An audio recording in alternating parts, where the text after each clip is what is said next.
بص يا باشا، بغض النظر عن ان احنا نستاهل او ما نستاهلش، معاك فلوس او ما معاكش فلوس، نادي المليار ونادي اللي مش لاقي واصاباته وبتاع. بص انا عارف ان المعادله صعبه، وهو معاه كل حاجه وانت مش معاك اي حاجه.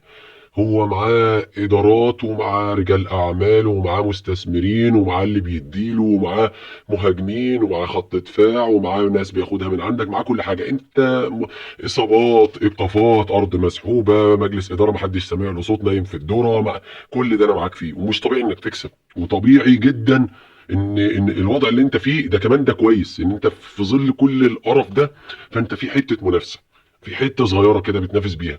بس انا عايز اقول لك على حاجه. الفيديو اللي فات لما جبت لك حاجه بسيطه لعلي ماهر كده، هو بيقول لك فار ايه ومش عايز اتكلم عشان الايقافات وهتوقف ومش عارف ايه. اصلا يا باشا انا اتكلمت في الفيديو اللي فات وقلت ايه؟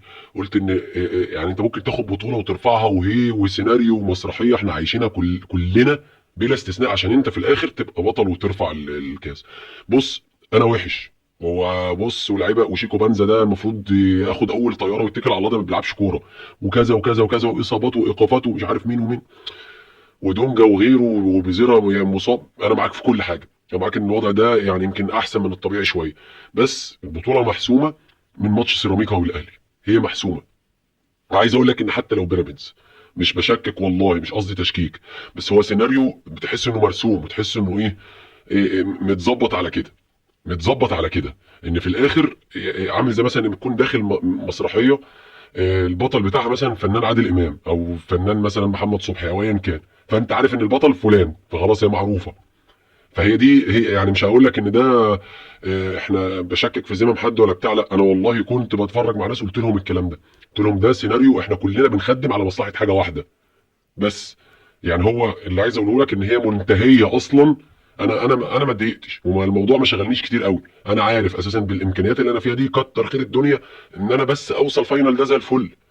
يعني انا واحد من الناس كان يعني كان بيسالني، انا طبعا اتمنى ان الزمالك يكسب في اي وضع ومع اي حد، بس قلت ايه؟ قلت لو بيراميدز كسب الزمالك هيتعب الاهلي اكتر، لان السيناريو بيبقى مرسوم ان لازم فلان يكسب قصاد فلان عشان الفرحه تبقى مش عارف ايه واو وايه، فاهم؟ لكن لو كسب قدام التاني ده لا لا لا، ايوه فرحه وكل حاجه بس مش اللي هي في نسبه مش قليله مش متابعه اصلا. انت فاهم قصدي؟ بس فهو الموضوع منتهي من الفيديو اللي انا هعرضه لك بعد شويه، اللي انا عرضته المره اللي فاتت بتاع علي ماهر ده. هو منتهي من هنا، قصه وموضوع حبكه دراميه كلنا عارفينها، بس لا اكتر ولا اقل. مبروك للي كسب، واللي خسر ربنا يكون في عونه. بس سلام عليكم. فار ايه وحكم ايه يعني لا تعليق فعلا يعني. لا تعليق. شغال يعني مش هتكلم في اي حاجه خالص. قصدي مش محتاجه حاجه خالص يعني.